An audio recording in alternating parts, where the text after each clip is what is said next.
আজকে আমরা আলু ভাজি করব। এখন আমরা আলু তুলতে যাচ্ছি।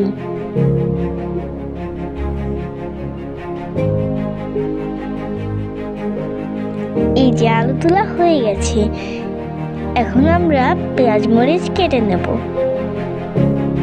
এই যে আলু, এখানে মরিচ আর পেঁয়াজ রেখে দিলাম। এখানে কড়াইটা চুলায় বসিয়ে দিচ্ছি।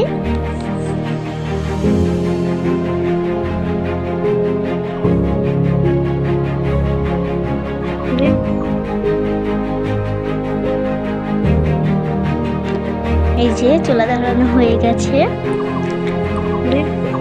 এখন আমরা তেল দিয়ে দিলাম। এরপরে দিয়ে দিচ্ছি হলো পেঁয়াজ কুচি, দিব মরিচ কুচি, দিয়ে একটু নেড়ে নিলাম।